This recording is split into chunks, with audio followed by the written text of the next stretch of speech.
Hey guys, what's going on? James here, and we have a big one here as Bleacher Report's Ryan Fowler reported that top center prospect Jackson Powers Johnson, coming in out of Oregon, has had a top 30 visit with the Tampa Bay Buccaneers. Now, this list was compiled by our friends over at pewterreport.com, by the way, but shout out to our friends over at Bleacher Report, Mr. Ryan Fowler, for reporting that news.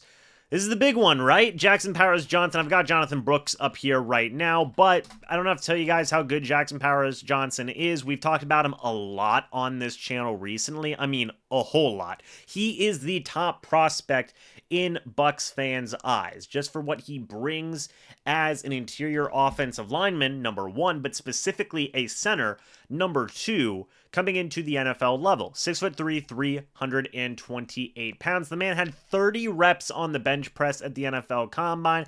Absolute mauler of a player. He won the Remington Trophy in 2023, was the nation's top center, first team All-American, first team All-Pac-12 Conference, started all 13 games at center, and he was a Joe Moore Award finalist, which is for the nation's top offensive lineman. And he's projected to go in round one or in round two. I personally think he's going to go in round one, but Lance Zierlein could see it either way. And he gets a comparison to Quinn Miners, which is a fair comparison, I believe, in my opinion. I think that whenever you look at JPJ's ability and his overall play as a whole, he's a mauler, pure and simple. He's got a mean streak to him. He's got a nasty streak in him. And in my opinion, that's what you want in a center. You want a guy who's going to set the tone for your offensive line, who's going to keep the troops rallied. It's what Ryan Jensen was for this Bucs team for a good few years here. But now you have the chance to have continuity with that in Jackson Powers Johnson. It's going to be very interesting to see if he falls to the Tampa Bay Buccaneers. According to Pro Football Focus's big board, he's coming in at number 24. The Bucs have picked 27, I believe, or 26, one or the other. Point being, though, is that that's right around the range of where you could see JPJ getting taken. I've seen mock drafts from him being selected by the Tampa Bay Buccaneers, to him being taken in the early 20s, to him being taken in the late teens. There's a wide range, I believe, for where JPJ could go. And I think it could go a lot of different ways. I know a lot of Bucs fans have their fingers crossed here that he does fall to them. We're just going to have to wait and see. Right now, as it stands, the Bucs have Robert Hainsey at center. He's been their starting center the past 2 years.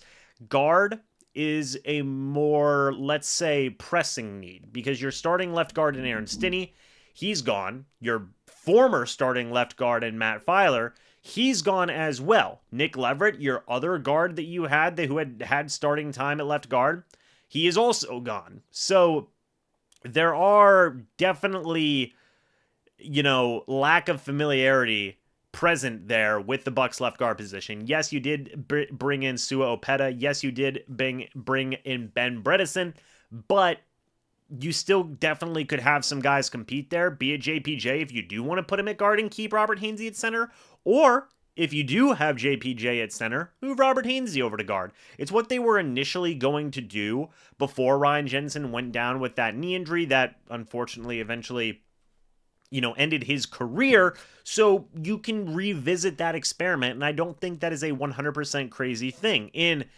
the discussions that I've had on this channel, as you guys know, getting JPJ or a Graham Barton and moving Robert Hainsey over to guard and potentially having him being your starting left guard, or at least battling with a guy like Sua Opeta and Ben Bredeson, is something that I think is a fine idea.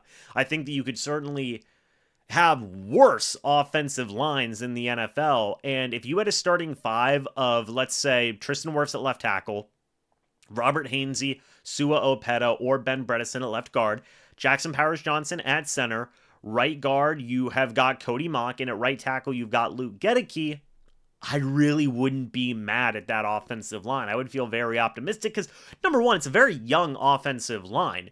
Luke Gedeke, still under his rookie contract, was a former second or third round draft pick. Cody Mock, former second round draft pick. Tristan Wirfs, former first round draft pick. Potentially a guy like Jackson Powers Johnson, former first round draft pick. And maybe a guy like Robert Hainsey, former third round draft pick. It would be a really young, solid offensive line that Jason Light has continued to pour into year after year after year. And this would fall right in line with where the Bucs need and how Jason Light likes to invest high in offensive linemen. So ultimately, we'll see, folks. But I know a lot of people are probably going to be very interested about this news, possibly excited as well. So we're just going to have to wait and see if JPJ does fall to the Bucs and if they do end up selecting him. What do you guys think? Let me know your thoughts and opinions about this down in the comments section below. I'd love to hear it.